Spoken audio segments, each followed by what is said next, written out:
표준 원가 계산에서 지금 직접 재료 원가 차이 분석 문제입니다.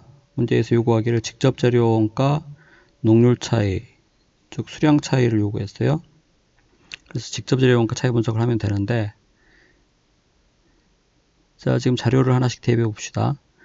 원재료, 직접 재료 원가, 수량 표준이 2kg입니다. 즉 제품 한 단위당 허용된 표준 투입량이 2kg죠. 2kg은 SQ 계산할 때 들어가죠.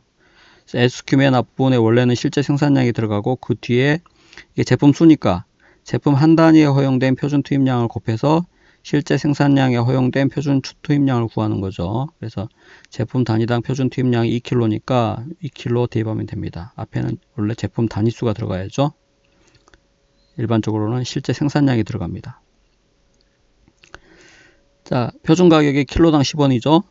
그래서 킬로니까 킬로당 10원 SP입니다. 표준 가격. SP 똑같으니까 킬로당 10원이에요. 그래서 동그라미 한 부분은 문제 나와 있는 자료를 대입한 겁니다. 표준 원가는 곱해가지고 20원이죠. 곱한 금액이 20원입니다. 제품 개당 20원이죠. 자, 그리고 지금 자료를 보면 단기에 10,000kg을 구입했는데 실제 구입 가격이 12원이고 9,000kg을 공장에 투입하였다. 실제 투입량이 9,000kg라는 이야기죠. AQ가 실제 투입량입니다. 9,000kg. 물론 AQ를 이 가격 차이 계산할 때 이 구입 가격 차이를 계산할 때는 AQ의 실제 구입량이 들어가지만 지금 여기서는 수량 차이 구하면 되기 때문에 여기 수량 차이, 농률 차이는 제조 활동의 농률성에 따라서 결정되는 차이잖아요. 그래서 여기서는 실제 구입량은 전혀 해당 사항이 없고 실제 투입량, 실제 사용량을 기준으로 농률 차이를 계산하는 거죠. 수량 차이를. 자, 그래서 지금 문제에서는 재료 농률 차이, 수량 차이를 요구했기 때문에 다른 건 다 구했고 SQ 앞부분 이 자리에 들어갈 수치만 구하면 바로 농률 차이가 나오죠. 그래서 이 문제에서는 여기 실제 생산량 자리에 어떤 게 들어가느냐 이게 포인트입니다. 자, 일반적으로 제공품이 없는 경우에는 이 실제 생산량이 여기에 들어가죠. SQ 정의가 실제 생산량, 실제 산출량에 허용된 표준 투입량이기 때문에 실제 생산량이 앞에 들어가는데, 자, 이렇게 제공품이 존재하는 문제에서는 지금 이 문제에서는 기초 제공품도 있고 기말 제공품도 있죠. 그래서 제공품이 존재하는 경우에는 이 실제 생산량 자리에 단기 완성품 환산량을 기입해야 됩니다. 단기 완성품 환산량. 왜냐하면 제공품이 존재하는 경우에는 단기 완성품 환산량이 단기의 실제 산출량에 해당하는 개념이에요. 이 단기 환산량의 정의 자체가 단기에 투입된 모든 노력이 완성품, 즉 제품으로 나타났을 때 생산되었을 제품 수잖아요. 완성품 수잖아요. 따라서 이게 제공품까지도 완성품으로 환산해가지고 제품으로 만들었다고 가정하고 그때의 산출량입니다.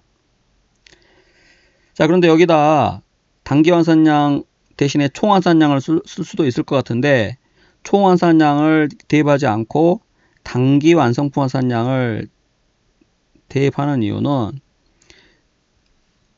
이 기초 제공품의 경우에는 단기 제조활동 결과가 아니라 정기 제조활동 결과 일부 전기에 만들어져 가지고 단기로 이월된 거잖아요.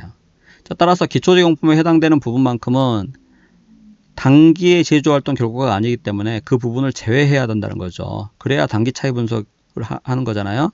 자, 따라서 그 기초 제공품에 해당되는 부분만큼을 제외하기 위해서 이 단기 환산량 개념을 쓰는 겁니다. 그래서 제공품이 존재하는 경우에는 단기 완성품 환산량이 단기 실제 생산량에 해당하는 개념이라는 거 꼭 기억해 두시기 바랍니다. 그래서 그냥 기계적으로 제공품이 존재할 때는 실제 생산량 자리에 단기 완성품 환산량을 대입한다. 이렇게 생각하셔도 돼요.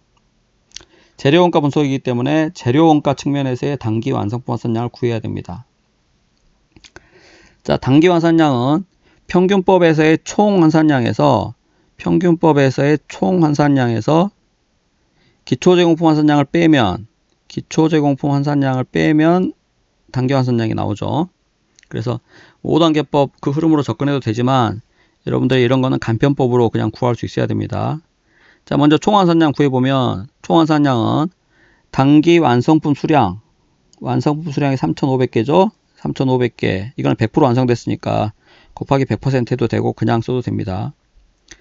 자, 그리고 공송품 수량 200개인데 공송품이 전부 비정상 공송이죠. 그래서 비정상 공송품 200개. 그 다음에 품질 검사가 공정에 종료 단계에서 실시된다고 했기 때문에 재료원가, 가공원가 모두 다 투입되고 난 후에 품질 검사를 실시한다는 뜻이죠. 결국 공송품의 재료원가나 가공원가의 완성도는 다 100%입니다. 그래서 재료원가 분석하는 것이기 때문에 재료원가 완성도 100% 곱해서 200개 이렇게 볼 수 있죠. 자, 그 다음 기말 제공품은 물량은 1300개인데 재료원가의 완성도가 60%로 주어져 있기 때문에 자, 물량 곱하기 완성도 해야 환산량 나오죠. 그래서 1300개 곱하기 60% 한 개 기말 제공품을 완성품으로 환산한 거죠. 여기까지 계산하면 평균법에서의 총 환산량인데 자, 거기에서 기초 제공품 물량 1000개 곱하기 완성도 재료원가 완성도 80% 곱한 800개를 뺀 부분, 이 800개는 단기 제조활동 결과가 아니라 정기 제조활동 결과인데 단기로 이월된 거잖아요. 그죠? 그래서 이 정기 제조활동 결과인 이 부분을 뺀 나머지가 단기 제조활동 결과라는 거죠. 그래서 총 환산량에서 기초 제공품 환산량을 뺀 이 나머지 부분이 단기 환산량인데 그거를 여기 SQ 앞부분에 대입해 가지고 차이 분석하면 됩니다. 자, 그래서 계산해 보면은 왼쪽 실제 쪽의 원가가 예상보다 늘어났으니까 불리한 차이죠. 그래서 차액 16,400 불립니다. 답이 1번이죠.